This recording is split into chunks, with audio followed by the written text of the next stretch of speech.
Good morning, dear student. Myself Jyoti Sharma. How are you? I hope you're fine.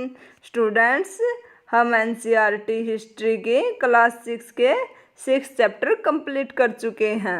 I hope आपको अच्छे से समझ आए होंगे। आज हम क्लास 6 का 7 चैप्टर करेंगे। हमारा टॉपिक है नए पर्सन और नए विचार। इसमें हम महात्मा बुद्ध और महावीर स्वामी के बारे में जानेंगे। इससे पहले हम हड़प्पा की नगरीय योजनाओं के बारे में पढ़ चुके हैं और ऋग्वैदिक काल और महाजनपदों के बारे में हमने कवर कर लिया है। स्टूडेंट्स, हम बुद्ध की कहानी से अपना टॉपिक स्टार्ट करते हैं। बौद्ध धर्म के संस्थापक सिद्धार्थ थे। बौद्ध धर्म के संस्थापक कौन थे? सिद्धार्थ, जिन्हें गौतम के नाम से भी जाना जाता है। 2500 वर्ष पूर्व हुआ, अर्थात ईसा मसीह के जन्म से 500 वर्ष पहले। ईसा पूर्व 500 ईसा पूर्व महात्मा बुद्ध का जन्म हुआ। यह वह समय था जब लोगों के जीवन में तेजी से परिवर्तन हो रहे थे, जैसा कि तुमने अध्याय 6 में पढ़ा। 6 में हमने महाजनपदों के बारे में जाना था। यदि आपने वो क्लास नहीं देखी तो यहाँ आइकन पे क्लिक करके देख सकते हो। महाजनपदों के कुछ राजा इस समय बहुत शक्तिशाली हो गए थे। हजारों सालों के बाद फिर से नगर उभर रहे थे। गाँव के जीवन में भी बदलाव आ रहे थे। गांव के जीवन में कैसे बदलाव आ रहे थे, इसके बारे में हम अध्याय 10 में देखेंगे। बहुत से विचारक इन परिवर्तनों को समझने का प्रयास कर रहे थे। वे जीवन के सच्चे अर्थ को भी जानना चाहते थे कि जीवन के सच्चे अर्थ क्या हैं, उसके बारे में भी वे जानना चाहते थे। बुद्ध क्षत्रिय थे तथा शाक्य नामक एक छोटे से गण से संबंधित थे। ये हमारा काफ़ी इम्पोर्टेंट क्वेश्चन बन सकता है कि बुद्ध कौन से गण से संबंधित है? शाक्य गण से। युवावस्था में ही ज्ञान की खोज में उन्होंने घर के सुखों को छोड़ दिया। अनेकों वर्षों तक वे भ्रमण करते रहे तथा अन्य विचारकों से मिलकर चर्चा करते रहे। अनंत ज्ञान प्राप्ति के लिए उन्होंने स्वयं ही रास्ता ढूंढने का निश्चय किया। इसके लिए उन्होंने बोध गया बिहार में एक पीपल के नीचे कई दिनों तक तपस्या की। महात्मा बुद्ध ने कहाँ तपस्या की थी? एक पीपल के वृक्ष के नीचे। पीपल के वृक्ष के नीचे अनंत उन्हें ज्ञान प्राप्त हुआ। इसके बाद से वे बुद्ध के रूप में जाने जाने लगे, अर्थात इससे पहले वे सिद्धार्थ के नाम से जाने जाते थे। जब उन्हें ज्ञान की प्राप्ति हुई उसके बाद वे बुद्ध के नाम से जाने गए। यहाँ से वे वाराणसी के निकट स्थित सारनाथ गए, जहाँ उन्होंने पहली बार उपदेश दिया। पहली बार महात्मा बुद्ध ने अपना उपदेश कहाँ दिया था? सारनाथ में। कुशीनारा में मृत्यु से पहले का शेष जीवन उन्होंने पैदल ही एक स्थान से दूसरे स्थान की यात्रा करने में और लोगों को शिक्षा देने में व्यतीत किया। बुद्ध ने शिक्षा दी कि यह जीवन कष्टों और दुखों से भरा हुआ है। बुद्ध की पहली शिक्षा कौन सी थी? कि जीवन कष्टों और दुखों से भरा हुआ है और ऐसा हमारी इच्छा और लालसा जो हमेशा पूरी नहीं हो सकती, क्योंकि मनुष्य की इच्छाएं बहुत अधिक होती हैं। उनमें से कुछ इच्छाएं तो कंप्लीट हो जाती हैं, लेकिन पूरी की पूरी इच्छाएं कंप्लीट नहीं हो सकती। के कारण होता है कभी कभी हम जो चाहते हैं वह प्राप्त कर लेने के बाद भी संतुष्ट नहीं होते। यदि हमारी कुछ इच्छाएं कंप्लीट हो भी जाती हैं तो हम और अधिक इच्छाएं करने लगते हैं एवं और अधिक अथवा अन्य वस्तुओं को पाने की इच्छा करने लगते हैं। बुद्ध ने इस लिप्सा को तृष्णा कहा है। जो हमारी इच्छा कभी भी कंप्लीट नहीं होती उसे तृष्णा का नाम दिया है। बुद्ध ने शिक्षा दी है कि आत्म संयम अपनाकर हम अपनी लालसा से मुक्ति पा सकते हैं। कौन सी शिक्षा दी है? आत्म संयम अपनाने की। यह हमारा क्वेश्चन बन सकता है कि बुद्ध ने कौन सी शिक्षा दी है? आत्म संयम अपनाने की, जिससे हम इच्छाओं की लालसा से मुक्ति पा सकते हैं। स्टूडेंट्स, ये सारनाथ का स्तूप आप देख सकते हैं, जहाँ पर महात्मा बुद्ध ने अपनी पहली शिक्षा दी थी। इस इमारत को स्तूप के नाम से जाना जाता है। यहीं पर बुद्ध ने अपना सर्वप्रथम उपदेश दिया था, अर्थात पहला उपदेश सारनाथ में दिया था। इसी घटना की स्मृति में यहाँ स्तूप का निर्माण किया गया है। अध्याय 12 में तुम इन स्तूपों के बारे में और अधिक पढ़ोगे। हमारा जो 12th चैप्टर है वो इन स्तूपों के बारे में ही है। उन्होंने लोगों को दयालु होने तथा मनुष्यों के साथ साथ जानवरों के जीवन को भी आदर करने की शिक्षा दी है। महात्मा बुद्ध ने दयालु होने के साथ मनुष्यों के साथ साथ जानवरों के जीवन का भी आदर करने की शिक्षा दी है। वे मानते थे कि हमारे कर्मों के परिणाम, चाहे वे अच्छे हों या बुरे, हमारे वर्तमान जीवन के साथ साथ बाद के जीवनों को भी प्रभावित करते हैं। अर्थात महात्मा बुद्ध जन्म मरण के में विश्वास रखते थे। बुद्ध ने अपनी शिक्षा सामान्य लोगों की प्राकृत भाषा में दी है। महात्मा बुद्ध ने अपनी शिक्षा कौन सी भाषा में दी है? प्राकृत भाषा में। ये हमारा क्वेश्चन बन सकता है कि महात्मा बुद्ध ने अपनी शिक्षा किस भाषा में दी है? प्राकृत भाषा में। इससे सामान्य लोग भी उनके संदेशों को पढ़ समझ सकते थे। वेदों की रचना के लिए किस भाषा का प्रयोग किया गया था? कौन सी भाषा का प्रयोग किया गया था? संस्कृत। और महात्मा बुद्ध ने अपनी शिक्षाओं को देने के लिए कौन सी भाषा का प्रयोग किया था? प्राकृत। बुद्ध ने कहा कि लोग किसी शिक्षा को केवल इसलिए नहीं स्वीकार करें कि यह उनका उपदेश है, बल्कि वे उसे अपने विवेक से मापें। आओ देखें उन्होंने ऐसा किस प्रकार किया। स्टूडेंट्स, अब हम किस्सा गोमती की कहानी के बारे में जानेंगे। यह बुद्ध के विषय में एक प्रसिद्ध कहानी है। एक समय की बात है कि किस्सा गोमती नामक एक स्त्री का पुत्र मर गया। इस बात से वह इतनी दुखी हुई कि वह अपने बच्चे को गोद में लेकर नगर की सड़कों पर घूम घूम कर लोगों से प्रार्थना करने लगी कि कोई उसके पुत्र को जीवित कर दे। एक भला व्यक्ति उसे बुद्ध के पास ले गया। किसके पास ले गया? बुद्ध के पास। बुद्ध ने कहा, मुझे एक मुट्ठी सरसों के बीज ला कर दो, मैं तुम्हारे पुत्र को जीवित कर दूंगा। किस्सा गोमती बहुत प्रसन्न हुई, पर जैसे ही वह बीज लेने के लिए जाने लगी, तभी बुद्ध ने उसे रोका और कहा, ये बीज एक ऐसे घर से मांग कर लाओ जहाँ किसी की मृत्यु न हुई हो। अर्थात ऐसा कोई घर नहीं हो सकता कि जहाँ पर किसी की भी मृत्यु न हुई हो। किस्सा गोमती एक दरवाजे से दूसरे दरवाजे गई, लेकिन वह जहाँ भी गई उसने पाया कि हर घर में किसी न किसी के पिता, माता, बहन, भाई, पति, पत्नी, बच्चे, चाचा, चाची, दादा, दादी या किसी न किसी की मृत्यु हुई है। अर्थात कोई घर ऐसा नहीं हो सकता जहाँ पर किसी की मृत्यु न हुई हो। अब हम उपनिषद के बारे में जानेंगे। उपनिषद का क्या अर्थ है? गुरु के समीप बैठकर शिक्षा प्राप्त करना। जिस समय बुद्ध उपदेश दे रहे थे उसी समय या उससे भी थोड़ा पहले अन्य चिंतक भी कठिन प्रश्नों का उत्तर ढूंढने का प्रयास कर रहे थे। इसका क्या अर्थ है कि जिस समय बौद्ध धर्म और जैन धर्म हमारे यहाँ पर फल फूल रहा था, विश्व में अन्य धर्म भी विकसित हो रहे थे। उनमें से कुछ मृत्यु के बाद के जीवन के बारे में जानना चाहते थे, जबकि अन्य युगों की उपयोगिता के बारे में जानने को उत्सुक थे। इनमें से अधिकांश चिंतकों का यह मानना था कि इस विश्व में कुछ तो ऐसा है जो कि स्थायी है और जो मृत्यु के बाद भी बचा रहता है। उन्होंने इसका वर्णन आत्मा तथा ब्रह्मा अथवा सार्वभौम आत्मा के रूप में किया है। वे मानते थे कि अनंत आत्मा तथा ब्रह्मा एक ही है, आत्मा और ब्रह्म एक ही है। ऐसे कई विचारों का संकलन उपनिषदों में हुआ है। उपनिषदों में ऐसे बहुत से विचार हैं। उपनिषद उत्तर वैदिक ग्रंथों का हिस्सा है। उपनिषद की रचना कब हुई थी? उत्तर वैदिक काल में। उपनिषद का शाब्दिक अर्थ है गुरु के समीप बैठना, अर्थात गुरु के समीप बैठकर शिक्षा प्राप्त करना। जैसे कि आश्रमों में गुरु के समीप बैठकर शिक्षा प्राप्त की जाती थी। इन ग्रंथों में अध्यापकों और विद्यार्थियों के बीच बातचीत का संकलन किया गया है। प्राय ये विचार सामान्य वार्तालाप के रूप में प्रस्तुत किए जाते हैं। स्टूडेंट्स, अब हम छांदोग्य उपनिषद में जो बुद्धिमान भिखारी की कहानी दी है उसके बारे में जानेंगे। यह वार्तालाप छांदोग्य उपनिषद नामक प्रसिद्ध उपनिषद की एक कहानी पर आधारित है। शौनक व अभिप्रतारित नामक दो ऋषि सार्वभौम आत्मा की उपासना करते थे। एक बार जो ही वे भोजन करने के लिए बैठे, एक भिखारी आया और भोजन मांगने लगा। शौनक ने कहा, हम तुम्हें कुछ नहीं दे सकते। भिखारी ने पूछा, विदुजन आप किसकी उपासना करते हैं? अर्थात सज्जन आप किसकी उपासना करते हैं? अभिप्रतारिण ने उत्तर दिया, सार्वभौम आत्मा की।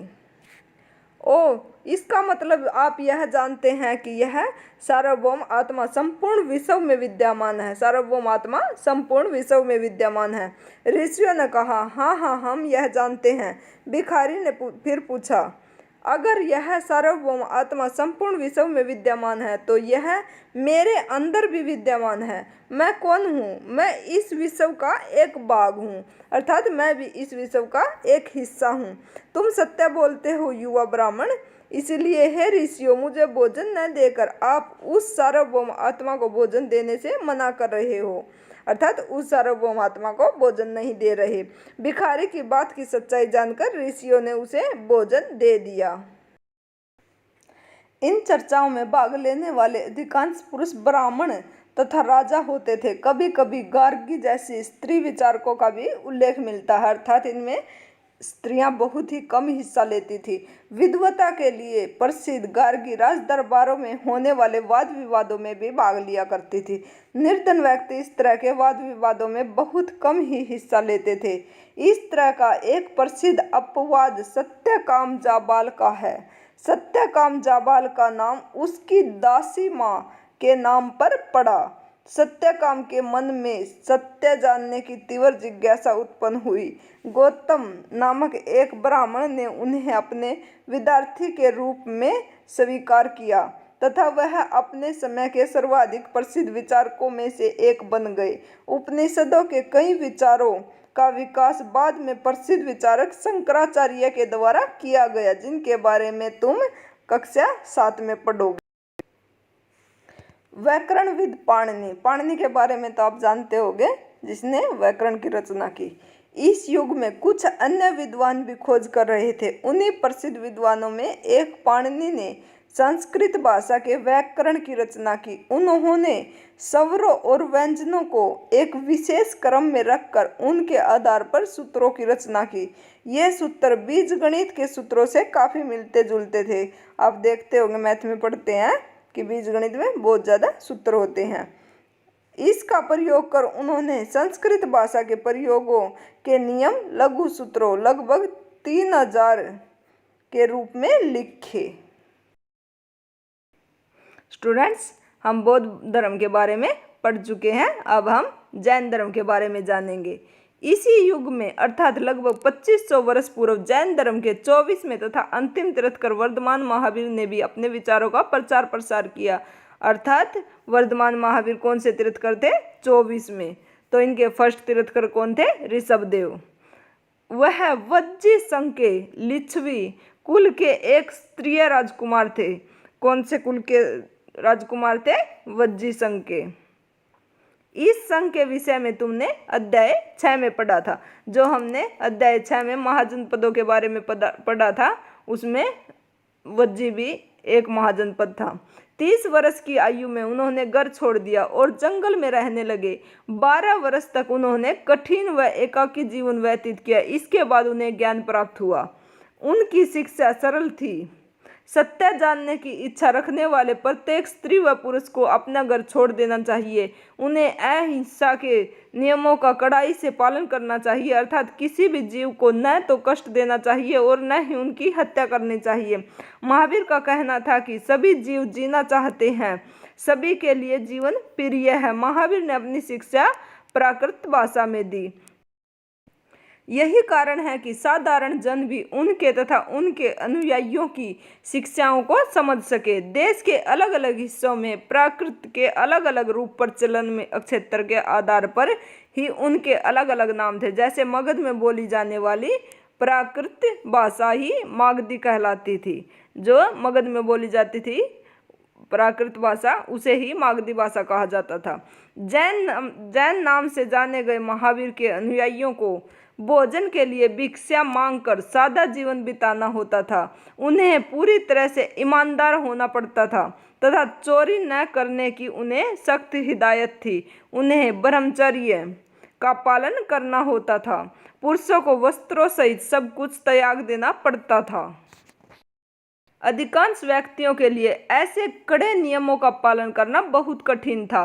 फिर भी हजारों व्यक्तियों ने इस नवीन जीवन शैली को जानने और सीखने के लिए अपने घरों को छोड़ दिया। इतने कड़े नियम होने के बाद भी बहुत से व्यक्तियों ने अपने घरों का त्याग कर दिया।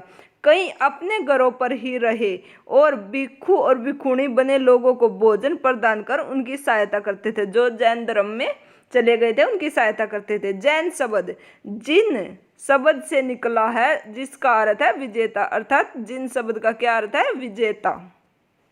मुख्यतः व्यापारियों ने जैन धर्म का समर्थन किया। किसानों के लिए इन नियमों का पालन करना अत्यंत कठिन था, क्योंकि फसल की रक्षा के लिए उन्हें कीड़े मकोड़ों को मारना पड़ता था। बाद की सदियों में जैन धर्म उत्तर भारत के कई हिस्सों के साथ साथ गुजरात, तमिलनाडु और कर्नाटक में भी फैल गया।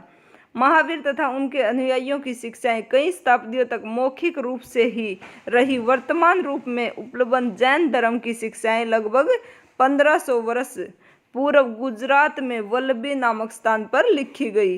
कहाँ पर लिखी गई? पहली बार गुजरात के वल्लभी नामक स्थान पर, जो आप मानचित्र 7 पृष्ठ नंबर 113 में देखेंगे। स्टूडेंट्स, अब हम संघ नामक संगठन के बारे में जानेंगे। महावीर तथा बुद्ध दोनों का ही मानना था कि घर का त्याग करने पर ही सच्चे ज्ञान की प्राप्ति हो सकती है। ऐसे लोगों के लिए उन्होंने संघ नामक संगठन बनाया, अर्थात जो घर को त्याग देते थे उनके लिए संघ नामक संगठन बनाया गया, जहां घर का त्याग करने वाले लोग एक साथ रह सके। संघ में रहने वाले बौद्ध भिक्षुओं के लिए बनाए गए नियम विनय पिटक नामक ग्रंथ में मिलते हैं। जो बौद्ध धर्म का विनय पिटक नामक ग्रंथ था उसमें ये नियम दिए गए हैं। सूत पिटक, विनय पिटक और अभिधम्य पिटक, इनके तीन ग्रंथ थे। विनय पिटक से ही हमें पता चलता है कि संघ में पुरुषों और स्त्रियों के रहने की अलग अलग व्यवस्था थी। सभी व्यक्ति संघ में प्रवेश ले सकते थे। हालांकि संघ में प्रवेश के लिए बच्चों को अपने माता पिता, दासों को अपने स्वामी से, राजा के यहाँ काम करने वाले लोगों को राजा से तथा कर्जदारों को अपने देनदारों से अनुमति लेनी पड़ती थी।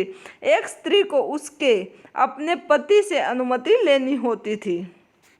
संघ में प्रवेश लेने वाले स्त्री पुरुष बहुत ही सादा जीवन जीते थे। वे अपना अधिकांश समय ध्यान करने में बिताते थे और दिन के एक निश्चित समय में वे शहरों तथा गांवों में जाकर भिक्षा मांगते थे।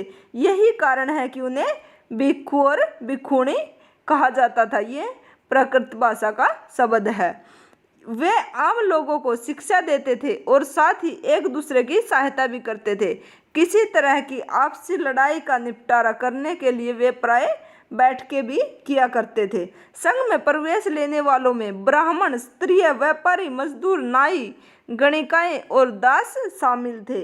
इनमें से कई लोगों ने बुद्ध की शिक्षाओं के विषय में लिखा तथा कुछ लोगों ने संघ में अपने जीवन के विषय में सुंदर कविताओं की रचना की।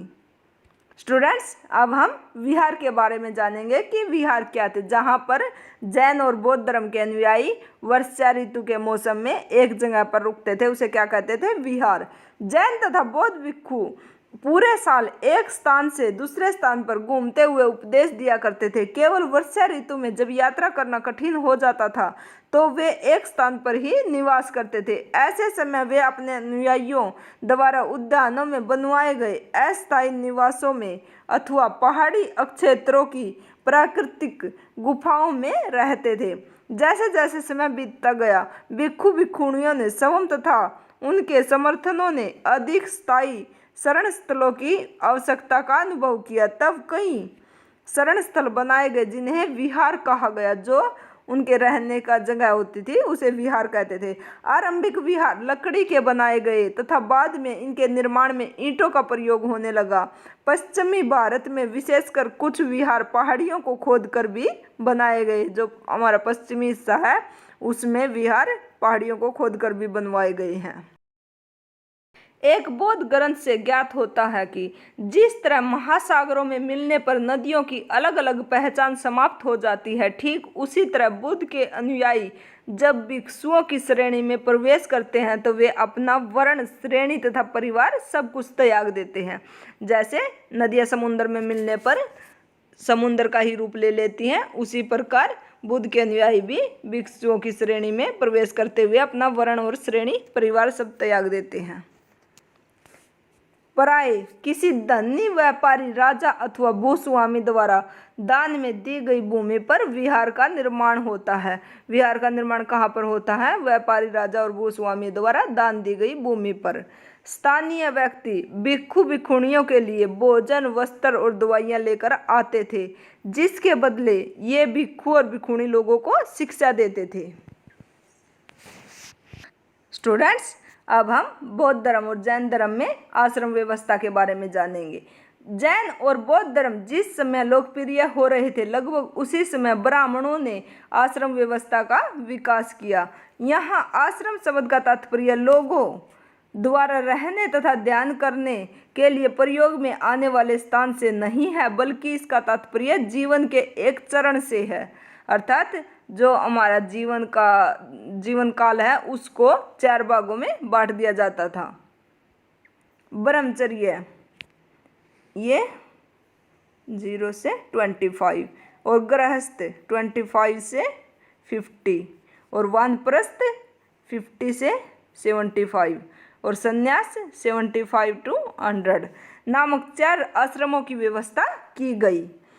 ब्रह्मचर्य के अंतर्गत ब्राह्मण, स्त्रिय तथा वेश्या से यह अपेक्षा की जाती थी कि इस चरण के दौरान वे सादा जीवन बिताकर वेदों का अध्ययन करें।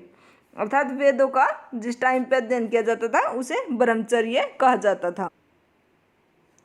गृहस्थ आश्रम के अंतर्गत उन्हें विवाह कर एक गृहस्थ के रूप में रहना होता था। वानप्रस्थ के अंतर्गत उन्हें जंगल में रहकर साधना करनी थी। अनंत उन्हें सब कुछ त्याग कर सन्यासी बन जाना था। आश्रम व्यवस्था ने लोगों को अपने जीवन का कुछ हिस्सा ध्यान में लगाने पर बल दिया। प्राय स्त्रियों को वेद पढ़ने की अनुमति नहीं थी। अर्थात उत्तर वैदिक काल में स्त्रियों की दशा काफ़ी दयनीय हो गई थी और उन्हें अपने पतियों द्वारा पालन किए जाने वाले आश्रमों का ही अनुसरण करना होता था। स्टूडेंट्स, अब हम जैन अवस्था नामक ग्रंथ के बारे में जानेंगे। जरथुस्त्र एक ईरानी पैगंबर थे। उनकी शिक्षाओं का संकलन जैन अवस्था नामक ग्रंथ में मिलता है। जैन अवस्था की भाषा तथा उसमें वर्णित रीति रिवाज वेदों की भाषा और रीति रिवाज से काफ़ी मिलते जुलते हैं। अर्थात ये जो ईरान का ग्रंथ है हमारे वेदों से काफ़ी मिलता जुलता है।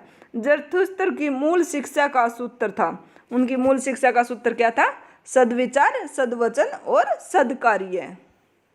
हे ईश्वर, बल, सत्य प्रदानता एवं सद्विचार प्रदान कीजिए, जिसके जरिए हम शांति बना सके।